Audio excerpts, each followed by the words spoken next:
If you think the guy's a thinking player, then, I can get on board with a call if you think he's capable of making a play here with the right type of holding.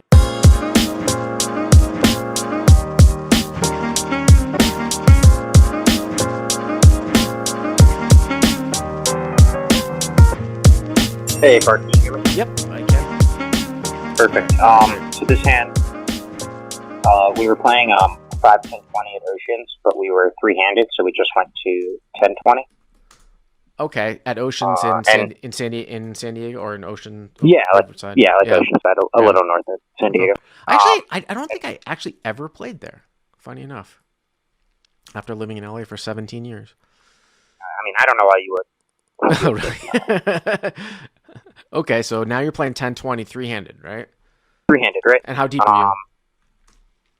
I think everyone's deep in like 6K right now. Okay. It doesn't. 6K. I would say it doesn't. Okay. Really come to. Yeah. I open ace-8 off on the button to 50. And it goes call. This is the first hand I've seen the small blind flat out of the small blind. He was playing a 3-better fold when we were 5, 10, 20. I mean, I saw him 3-bet like 3 or 4 times. Didn't seem flat when we were playing 5, 10, 20 out of the small blind. Okay. But I think maybe now that we're going 2 blinds, he has a flatting range. Okay, so it's like 150, right? Yep. Okay. Flop comes King, 10, rainbow.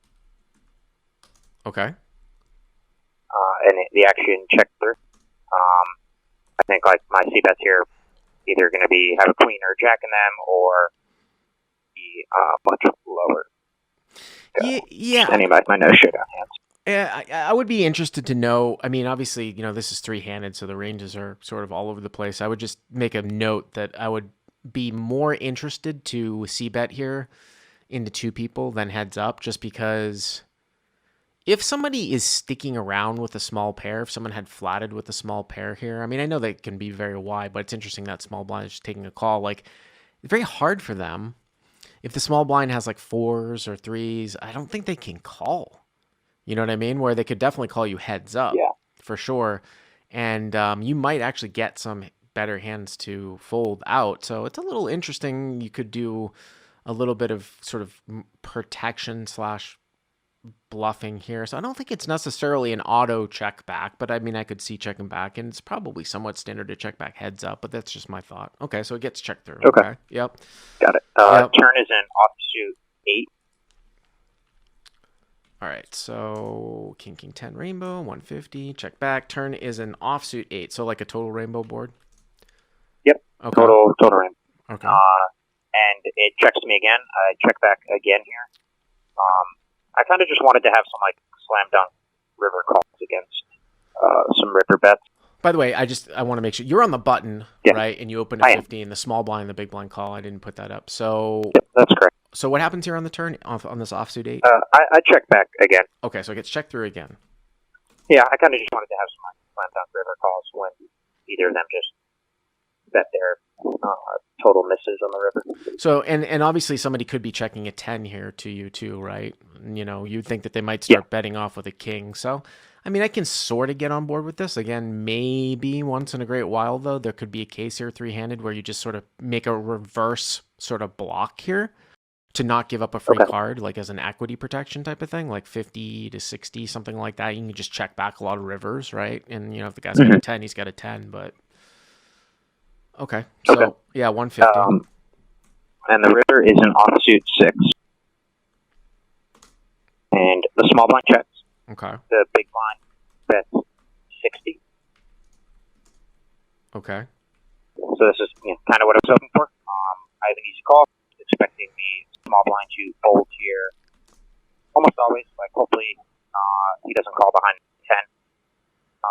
But I call, and the small blind check raises to 325. And the big blind folds. So all right, so King, 10, 8 gets checked all the way through. Rivers, you check back the ace 8 on the turn. The river's a 6. Small blind checks. Big blind bet 60. And I think, I mean, I think it's a little bit closer than you say here. But obviously with this sizing, I just don't know if I don't know how often this guy in the middle is bluffing with just pure air. I guess it's possible when he's betting into two people, but I mean, you are getting a price here. Obviously, when it goes, 7-9 gets there and stuff like that, and maybe a 10 safely value bets here. So, and I don't know if an 8 value bets here. So 60 to 150. So it's 210, 60 for you to call. Obviously, you call. And the small blind now, this is where the peculiar part comes in. Check raise to what, 235? Right. 325. Oh, 325. And then the big blind folds. Yes. So this is a nice little quick hand. So you think this guy's full of shit or what? Yeah, I mean, I just, at the time, I probably thought he was a little more polar. And I was like, well, they say it's like probably the best hand I'm ever going to have is, I guess. Because you're gonna bet off a 10 by the turn, you mean? I always bet a 10 on the turn, yeah. So obviously the thing that, kind of sticks out at me is pocket sixes, as some people in the live chat are saying. Right. Once so I in a was thinking, while, like, is it better to call it like ace six than ace eight?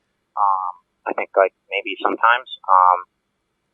And also I think when I think calling with an 8 might be better than calling with a 10 because he's more likely to 3-bet 10-10 than 8-8. So I'm going to read a thoughtful chat message here from Scott Alford, who says, you're capped. You never have king X or 10X. This is the best hand you get to the river with. He can now check raise 6X, which blocks boats. And he says, I'd call here. That's given some... That's kind of what I was thinking. That's given a lot of credit to the big blind though too, to like sort of suss that out, right? Mm-hmm. The other thing too about, I mean, isn't 8-8 supposed to be 3-bet off from the small blind anyways, 3-handed? I mean, I think everything's supposed to be 3-bet off from the small blind here. But yeah, I would say like, but 10-10 I think would be like a 100% 3-bet, right? And 8-8 might be a partial. And he wouldn't, and 7-9 is kind of weird. Like he'd have to flat with 7-9 and not start bet on the turn, and then decide to go for a check raise on the river. So I kind of didn't even consider 7-9 at all. And then like maybe once in a while I check back like my weakest 10 on the turn. I kind of wanted your opinion though. Do you think it's better to call it 8x than 10x? If I ever double check like 10. Is it better to call with 8x rather than 10x? Yeah, if I ever like check like 10-5 suited. Just because you think, why? Because you block like 8s, you mean? Yeah, if he ever shows up with 8s. I mean, it might be better. I mean, if the only boat, but well, he could have king 10, right? King 10, right? All king 10, right. So you have king 10. I mean, if the only boat that he would play like this because he would 3-bet off 8s and 10s would be 6-6, would you rather block 6x?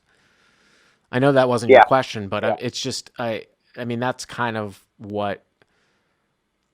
If you think the guy's a thinking player, then I can get on board with a call if you think he's capable of making a play here with the right type of holding, and that does make sense for him to do that with 6x, because 6x is not going to be good enough to overcall here, right? Yeah, for the most part, he can't overcall. So what did you do? What did you end up doing? I called and he showed king jack off, which so I didn't think like he would take trips for a I mean like I owned totally on.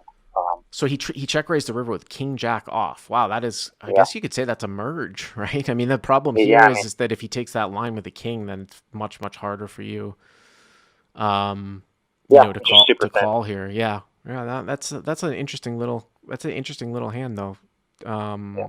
This was your name's Jacob, right? Thank you, Jacob. All right. Yeah. All right. Appreciate it. All right. Appreciate it. All right. Yep. Cool. That's a cool little call from Jacob. Yeah, we've had some high stakes hands here. That's a thoughtful little spot. If you enjoyed this video, please hit that like button and be sure to subscribe to this channel down below. And to get more live cash game no limit training, head over to crushlivepoker.com and you can use the code YTA400 to get the first 30 days for free.